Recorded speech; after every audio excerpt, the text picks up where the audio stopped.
Alright, so this is his starting lineup. Again, the only thing that really surprised me was Ali Krieger started at center back.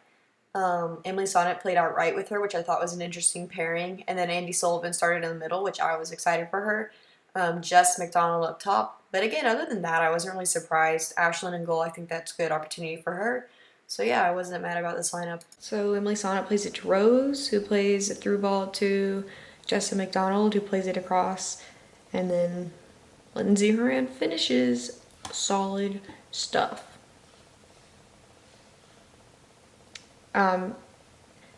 This is when Panama's keeper got freaking nailed in the face by Jessica McDonald. And like, I don't understand why they didn't take her off. Homie literally smashed her face. Like she's totally got a concussion. Like that's so stupid, should have taken her off. And then Lindsay Rand plays a through ball to Lynn Williams, who dribbles around the keeper, scores. Duh. Ali Krieger plays a good ball over top to Jessica McDonald. And then Emily Sonnet makes a really good run inside, which like makes the keeper think that she's gonna get the ball, and then she dummies it, and then Lindsay Horan scores. That was good. And then Lindsay Horan again plays a nice through ball. Lynn Williams goes around the keeper before she plays it back to Rose, who, good shot. Again, that keeper should have been taken off. I'm sorry. That's so stupid. She ended up going down in like the 30th minute or something, and they had to sub her off. Lynn Williams takes a girl 1v1 down to the inline, crosses it, CP, chef's kiss, heads it right in the goal. And then CP plays it across to Tobe, who like smacks it off her face or something, and then Jessica McDonald just like literally destroyed that ball. And then Andy Sullivan plays it to Lindsay Horan, who plays a good through ball to Tobe, who, I mean, what do you expect? Shows giz. Alright. Oh, and then, sorry, we're not done. Lindsay Horan to Jessica McDonald. She continues her run. She plays it back. Lindsay Horan gets the hat trick. Solid stuff. Lindsay did great. I think she should start every game. That's just my opinion. She was an assist and a passing machine. 2 assists. What can we say? Not only that, but she had a lot of great through passes. Like there was this one where she got the ball in the first half and she turned with it and like one touch turned and then played a through ball to Pino, who played it cross one time. It was a little too far. But still, I think she had so many of them. Like, she had a through ball to Lynn Williams that she played back to Rose. I believe she had the assist to Lynn Williams' goal. She was just all over the place and in a good way. Not to mention, she had a hat trick. I mean, hat trick Horan, that has a ring to it, even though apparently she doesn't like that. She had 48 passes, 77% passing accuracy, and she had 7 key passes. 7 key passes? 7 key passes? That's so many. She had 8 shots, 6 of which were on target, which, can we talk about that for a minute? She had 1 shot in the first half that literally, like, went in the sky, and I was like...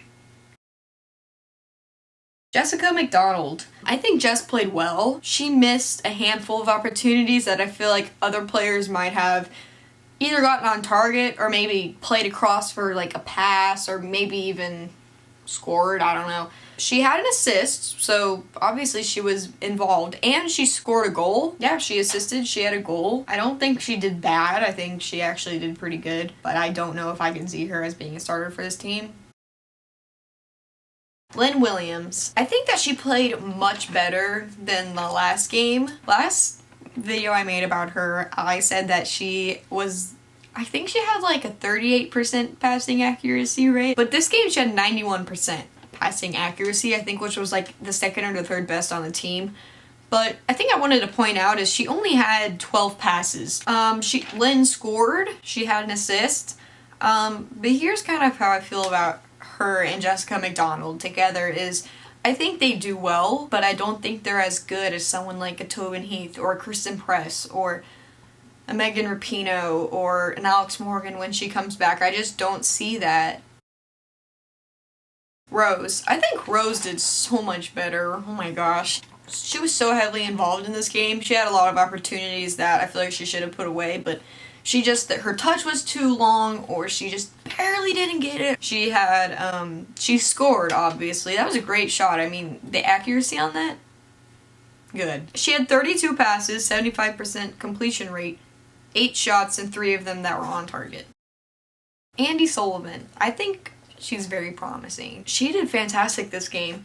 She had 58 passes and an 89% completion rate. 58 passes, that was the most on the entire team. She had 1 key pass, but she was involved in a handful of the goals. Like, she was like the pass of the assist, or she like facilitated the start of the play. I think she held down the midfield very well. She was a great defensive presence, and she was able to work her way out of like a few, you know, tight spaces and like earn a foul. So I think that she did really well, but I think she needs to make her presence like more known. Like someone like a Julia Ertz, you know she's there. She's gonna mess you up. I feel like she needs to bring more of that to the field, but we'll see. I think she did great.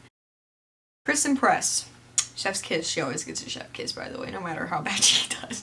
She had 1 goal. She kind of assisted.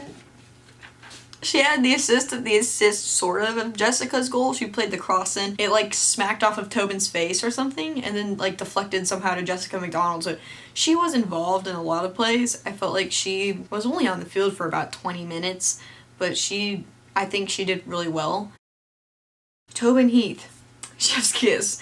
She had 1 goal, and she had a face assist, which I'm gonna count that as an assist. I think she played really well. When she first came on, like, there was this defender, and she just defended her so well, and I was just like, God, To, I missed you. Like, she brings this, like, confidence, but it's just not even cocky. She's just like, yeah, I'm just gonna, like, beat you. I'm sorry. Like, yeah, I'm just gonna score on the goal without even looking. Yeah, like, it's just no big deal. Ephesians, 2:8-9.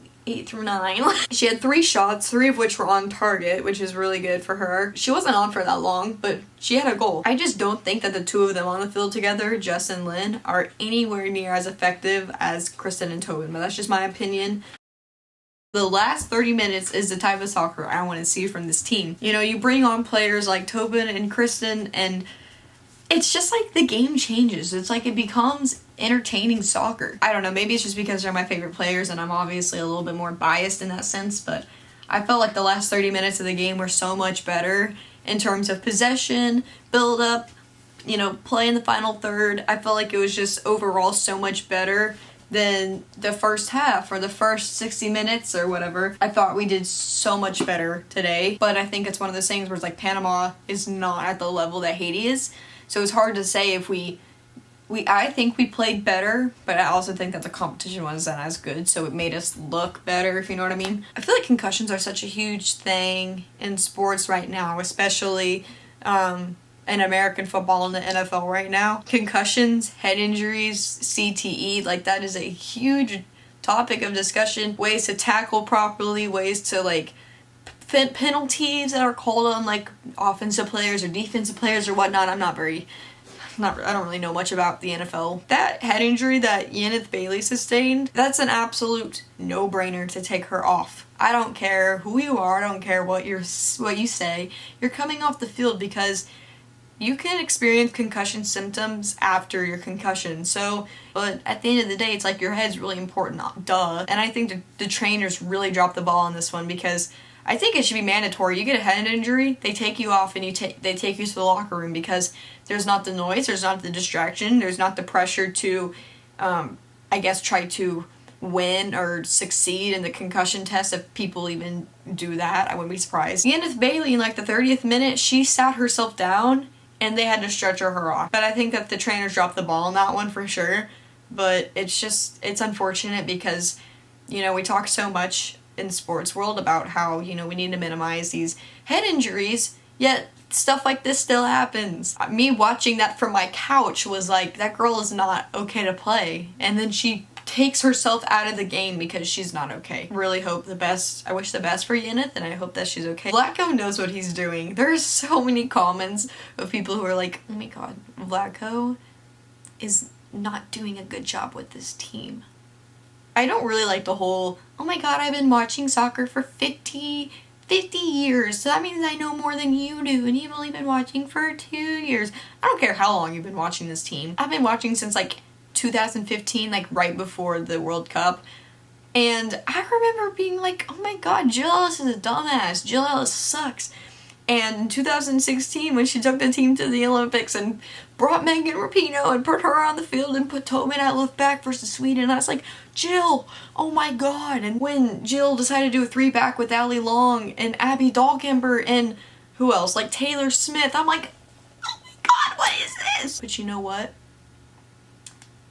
It all worked out. And as much as I didn't like Jill Ellis, she got it done. So I think people just need to settle down, because Vlatko's a very established coach in women's soccer. He's been coaching from FC Kansas City when that team was a thing. Players like Lauren Holiday, Becky Sauerbrunn, they've come out and said, like, he was one of the greatest coaches I've ever had. And to have someone say that about a coach, like, really speaks volumes. Last season, he coached at Reign FC, and he literally took a team that probably should have been in the last, the bottom of the table, and brought them into the playoffs. You know how many ACL injuries that team had? Do you know how many injuries? They had so many injuries. He took a player, he took Bethany Balser, a kid from a NAIA school, drafted her in and said, you know what, I'm going to give you a chance. That girl literally went on to win Rookie of the Year. Like, he's a great coach.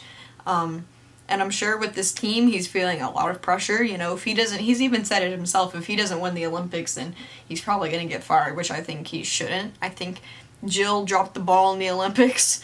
I have one last thing I want to say, actually. I had to buy a VPN in order to watch the first 25 minutes of the game. If you don't have a VPN, how are you supposed to watch? And then CONCACAF couldn't come up with a TV deal until 2 days before this tournament. Fox is like, oh, you need to give us credit because we picked up the game after Baylor played Texas. I watched Baylor play Texas, and do you know how many air balls I witnessed in 20 minutes?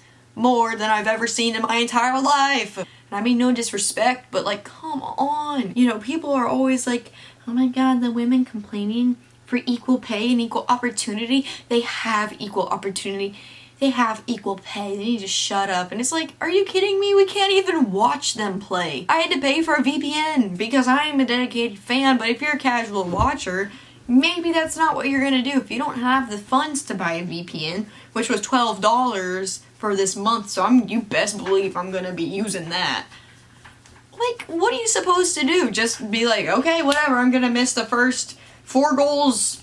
I'm gonna miss, major plays of this game because, oh well, there's nowhere I can watch it. Because, if it was the men's team qualifying for the Olympics, they would be playing that on ABC, NBC, that would be on Fox Sports 1, that'd be on ESPN. ESPN and Fox would be literally dueling, battling to the death to see who could, view it, like, who could have the rights to that game, like, okay, that's all I have to say. Goodbye.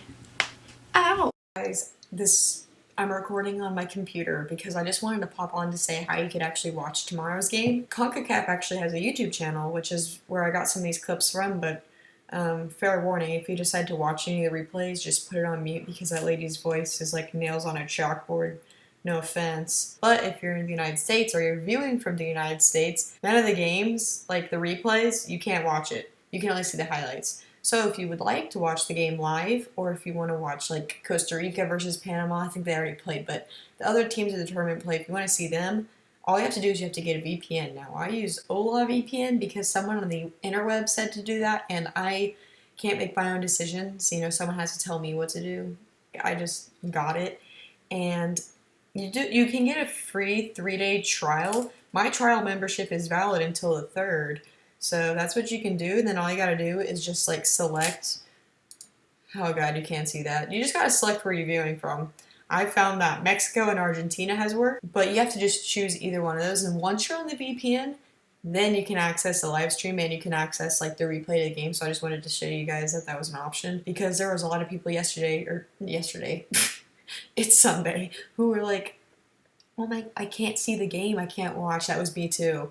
Here's me entering my credit card information so I can get a VPN. Like, Just wanted to hop on and say that. So I hope you guys tune in tomorrow. If you do, be sure to stick around because you best believe I'm gonna be making another video. So, all right, I'll see you guys later.